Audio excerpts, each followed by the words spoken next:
My husband pinned me down on an operating table. He forced me to abort our baby at 8 months. Evelyn, his pregnant mistress, stood nearby and watched.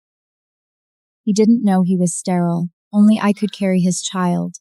Evelyn's baby wasn't even his. He had just killed the only child who would. I found out during today's checkup. Alistair skipped our usual public hospital.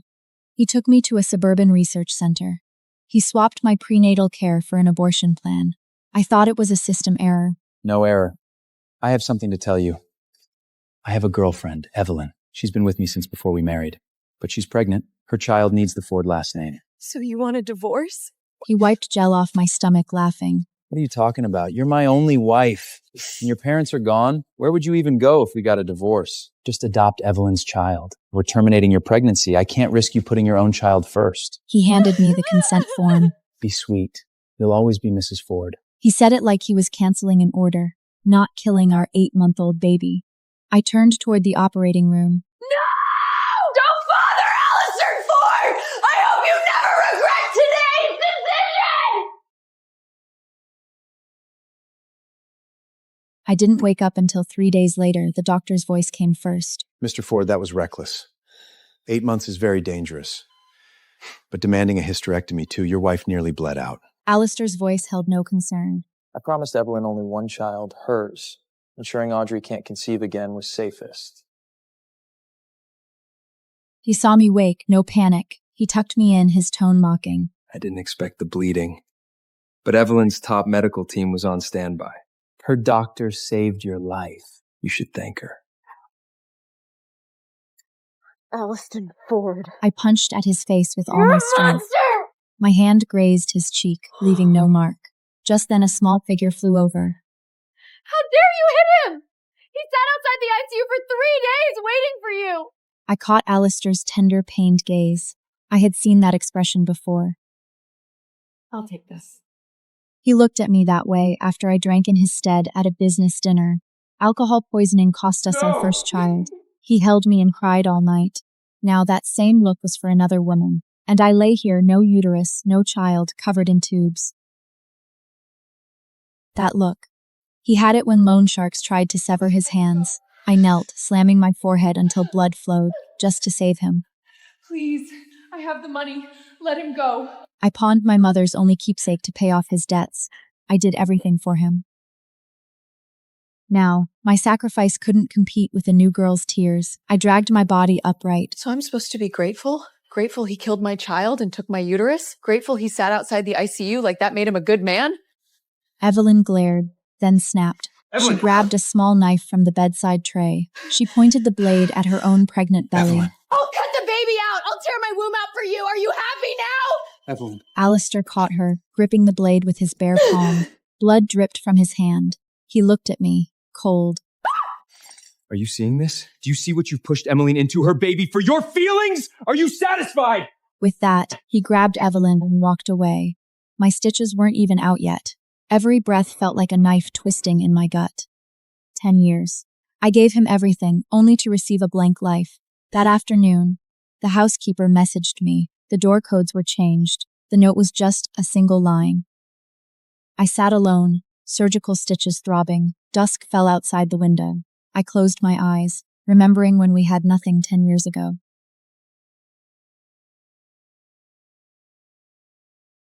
I stood at my front door as darkness fell. I entered the code repeatedly, but it was wrong every time. Again and again I tried, failing over and over. Then the housekeeper opened the door. Don't even think about touching Mr. Ford's things without an apology. This is his property, and you're not stepping foot inside until you've said you're sorry. She sized me up. Just apologize. You have no family, no money, you're over 30 and infertile. He has a young, pregnant woman. How can you even compete? I stood there, the night wind pouring into my wounds. She was right. Uterus gone. Child gone. My final dignity stripped bare. I laughed. For the first time in all of this, I actually laughed out loud. The housekeeper recoiled 2 steps. A fire burned inside me. Not despair, but clarity. It was a bone-deep rage. Go to hell. I walked into the night with only one thought. Alistair Ford, you think you've won everything, but your deadliest secret has been in my hands for 10 years. Your infertility report. I hid it, thinking I'd keep it forever. Now, I will deliver it myself. She didn't understand. I was laughing at my decade of stupidity, giving a worthless man everything, then losing the right to your own doorstep. It was the most ridiculous thing in the world. But now, I'm awake. Completely, utterly awake. I scraped together my last change to print a dozen reports. Alistair's infertility diagnosis was inside. So was enough company intel to ruin him. I sent them all to his competitors. Tell them it's a gift from Mrs. Ford. They'll tip you well. This was my final gift to you, Alistair. I hope you like it. Last letter mailed. I returned to the East Side studio where Alistair and I began. 10 years ago, we had nothing. We rented the cheapest place in the worst neighborhood. Even instant noodles were considered a luxury back then. I'm not Alistair hungry. would claim he wasn't hungry and give me the only egg. Our wedding was held there with no guests. Just a silver ring for under $200. This place held so much meaning. I secretly bought it after moving to the mansion. I turned the key and pushed open the door. Mangled bodies were on the sofa. They wore matching pajamas I had left in the closet. Clothes Alistair, and I wore when we had nothing else. I stood at the door and took a deep breath. It still smelled like the old days. The wall crack we patched together was still there. The pothos on the windowsill had long since died. I imagined moving back here to spend our final years together. Alistair! Why bring her here? You know what this place is! Before I could finish, Evelyn slapped herself hard. Her cheeks swelled, eyes pooling with tears. Mrs. Ford, I only wanted to see where Alistair used to live. If you're upset, I'll kneel and apologize right now. Alistair cupped her face, gently blowing on the red marks. He threw a cold look at the security guard. The guard grabbed my arms. A palm struck my face repeatedly, one blow after another. Finally, they let go, and I crumpled to the ground. Why must you cause trouble? Go home and rest if you're sick. I tasted blood. I looked up, tears and blood mixing. You can go anywhere with anyone, but why destroy this place? By 30, you're rotten to the core. So why ruin the only thing your 20-year-old self left me? I'm rotten? Without me, you'd rot in this dump forever. He dragged me out. The demolition crew arrived. One order. The apartment holding our memories turned to dust. I stood before the ruins as ash settled in my hair. Evelyn looked back and smirked, a winner's smile. We married here. You swore to love only me. Now you're on our sofa with another woman, wearing our pajamas. And you tell me I'm the one making a scene? Tears ran down my face. Alistair stared at my tears, his voice cold. What's it going to take for you to understand? I gave you the Ford name. The city's best mansion. Bags worth more than most people's cars. What else must I do for you? You're 30. You can't honestly expect me to still love you. I gave you status. I gave you comfort. Just make room for Evelyn and my baby. No. You personally burned everything we had. I want a divorce. Divorce? No way. Even without love, you're still the most important person to me. I will never divorce you. Evelyn, I found you too late. I'll give you the city's biggest ceremony. Everyone will know you are the one I love. I'm your chosen one. The world should know. They will. You deserve it. I stood behind them, silent. Celebrate all you want. My gift is already on the way. Before he was done speaking, he turned, took Evelyn by the hand, and led her out. Evelyn glanced back at me, her lip curled slightly. It was so faint only I could notice, but I saw it clearly. It was a triumphant smirk. I stood before the ruins and made a decision. Everyone will call me a mistress. She turned to me. No one gets to call me the other woman unless she stands beside me as my bridesmaid, holds my bouquet, smiles for the cameras, and tells everyone she's happy for us. Alistair saw my silence, his voice dropped. Audrey, your parents' remains are still in the burial plot I own.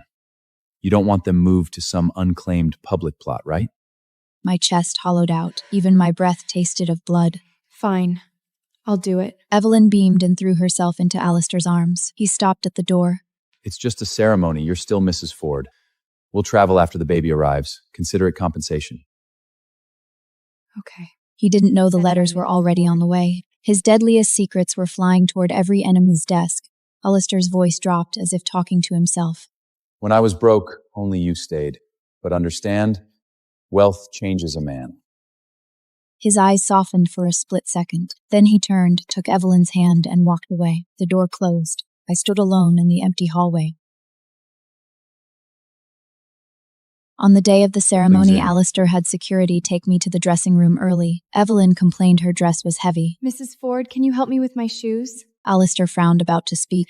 Babe, could you get me some orange juice? Pretty please? The moment the door closed, she kicked my chest. She sneered down at me. You don't really think I'm some naive college girl, do you? Aliston and I have been together for almost 10 years. He married you while dating me, saying I was too young to suffer. Whenever he made money, he told you debt creditors took it. Actually, he spent it all on me. $180,000 total.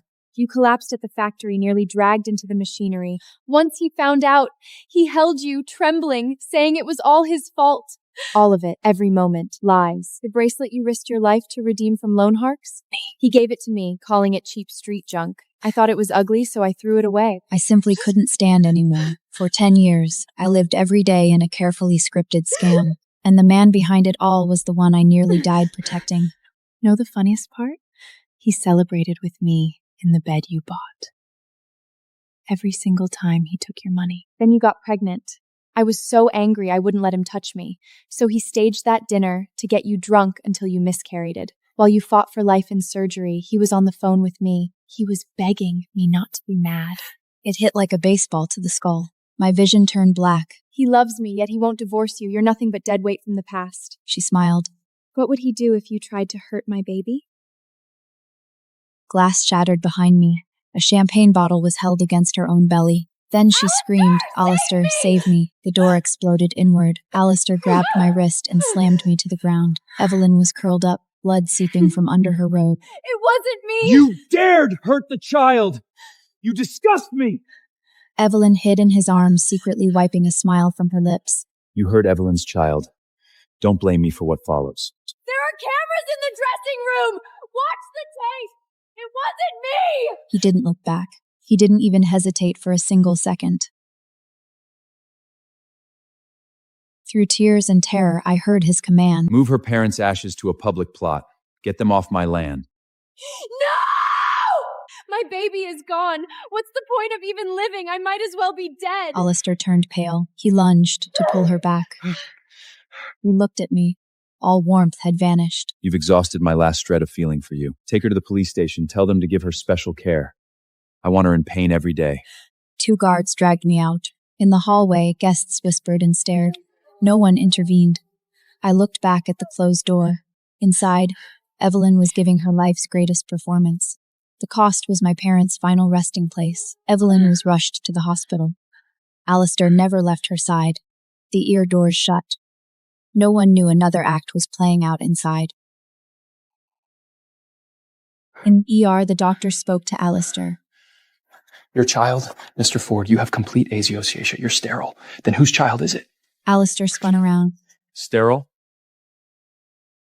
Do you have a death wish? Mr. Ford, I'm not making this up. This was the result of your premarital fertility screening. Did Mrs. Ford never tell you? At the mention of my name, Alistair froze. Then he laughed, a twisted, wrong laugh. Audrey, how much did she pay you for this act? To smear Evelyn? To make me think the baby isn't mine? He Her sneered. tricks are pathetic. If I'm infertile, then what the hell was Audrey pregnant with? Are you saying she was pregnant by another man? He was practically She thinks roaring. bribing a doctor can fool me? I've been with Evelyn for 10 years. She thinks some scrap paper erases everything. He slammed the report down. Enough! All you have to do is save my baby. If anything happens, the whole hospital pays. The doctor could only nod. Then the surgery resumed. Alistair didn't know those scraps of paper were flying to offices at courier speed. Then his phone rang. Sir, you must return. All the rival CEOs are here. They say they brought gifts. Ignore them. Just a bunch of losers I've crushed. Have security kick them out. I only care about Evelyn and my baby. He was about to hang up, then stopped. And what about my wife? Has she apologized? If so, take her to the hospital. If she cares for Evelyn, I'll drop this. Not sure, sir. Then never mind. Let her sit and think it through. He paused again. By the way, how is Audrey? Did anyone at least check on Audrey? It's cold outside. Didn't you say to let her reflect on her own? Alistair was silent for 3 seconds. Never mind. Just do as I said. He hung up. His palms were slick with sweat for some reason. He walked toward the ER. His hand touched the doorknob. Then came Evelyn's voice from inside. I don't want you saving this kid! Get rid of it! I'll give you 100,000. Aliston will never know. Just say, Audrey hurt me and my baby died. Alistair's hand froze in mid-air. His entire body went rigid. Alistair pushed the door open. Everyone inside froze. Evelyn's face turned deathly pale. Her hand hung suspended in midair. Her eyes darted frantically between Alistair and the doctor. He stared at her, his voice a mere whisper. What did you say? What does get rid of it mean? Our baby can be saved. Why don't you want it? 1 second, 2 seconds. Then, her acting skills kicked in. Tears flowed on command. Her voice shattered perfectly. She had won countless times with this trick over 10 years. Alliston, since Mrs. Ford doesn't want it born, I'm granting her wish. She hates this child so much, she'll find a way to kill it after birth. Better to end it now. Evelyn, stop. Our baby is innocent. But this time, Alistair's suspicion didn't completely disappear. And what about those words about blaming Audrey? Evelyn stiffened, Are you taking her side? her face full of Look agony. at me. I'm falling apart and you're defending her? Leave me? I won't allow it. Neither you nor the baby are leaving. Whoever hurt you will pay the price. Will you punish her for me? Yes. She dared hurt you and the child.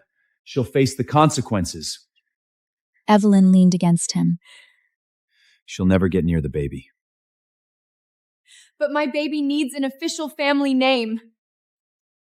You said you loved me most, and you haven't loved her for a long time.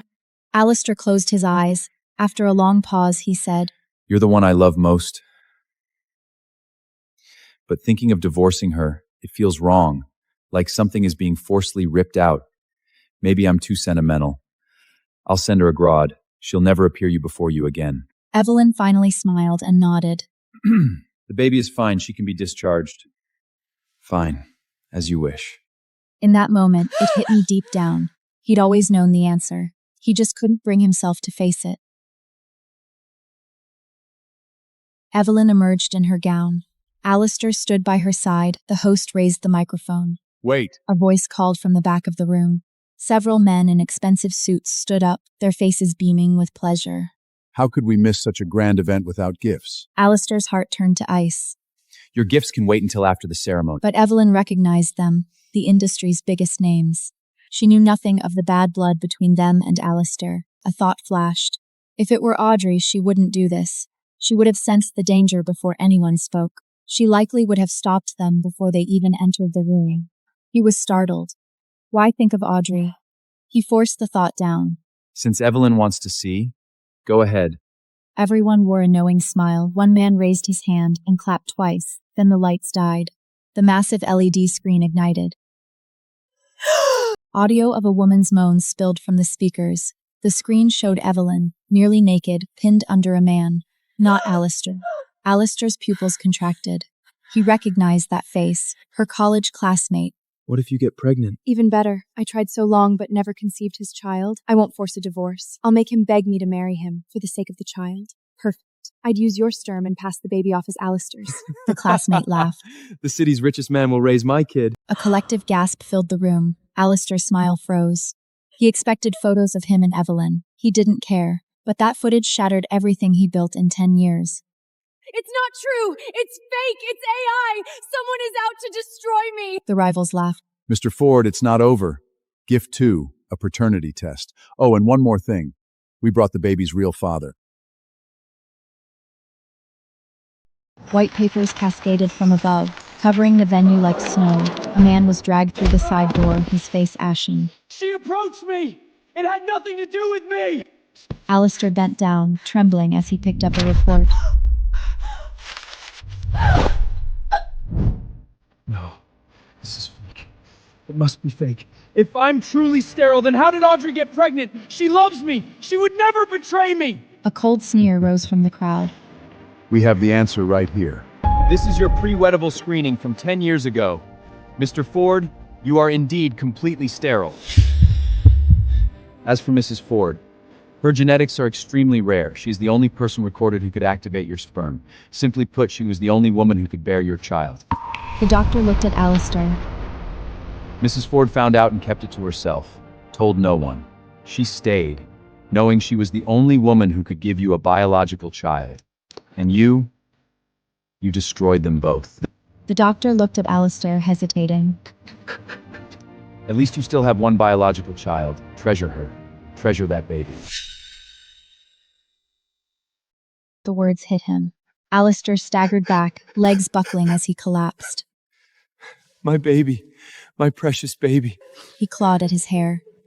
What have I done? I killed my own child with my own hands. Footsteps echoed at the entrance. The uniformed cop said, Evelyn Parker, you're suspected of false reporting, forgery, and obstruction of justice.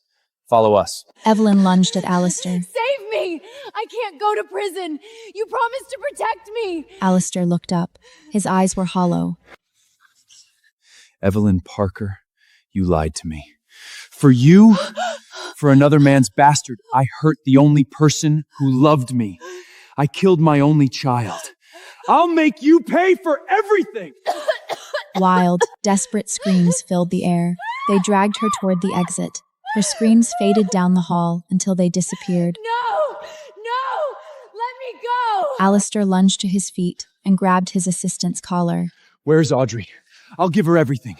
The company, the money, everything. Let me see her. The assistant's face was ashen. He remained silent for a long time. Sir, Mrs. Ford has already left. The ceremony was ruined. Alistair's face was a mess of tears, his eyes bloodshot with madness.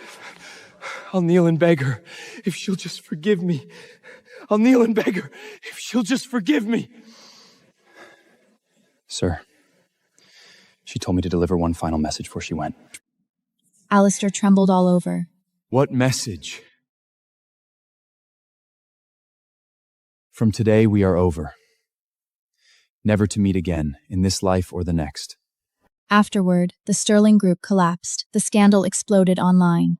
Infertility, a fake ceremony, a decade-long mistress with another man's child. Partners withdrew. Stocks plummeted. Within months, the company was bankrupt. Rivals carved up the assets. Someone saw Alistair Ford one last time alone in an empty office. On his desk sat a silver ring worth less than $200. The rival CEOs wired money to my account. I didn't refuse. It was what they paid for the information. I used the money to open a cafe. Small, with good light, every morning, I ground beans and brewed coffee myself. In the afternoon, I read behind the counter. Life was quiet. It was enough. One day, while wiping a cup, I looked up. A man stood outside the window. He was thinner. His clothes no longer fit. He stared at me through the glass but didn't try to enter. I put down the cup, turned around, and walked to the back. Later, I heard he knelt in the rain all night outside the shop. He kept repeating,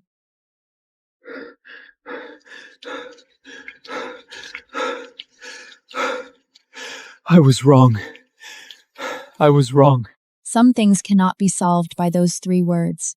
That night, I locked the door and walked home. The air was cool.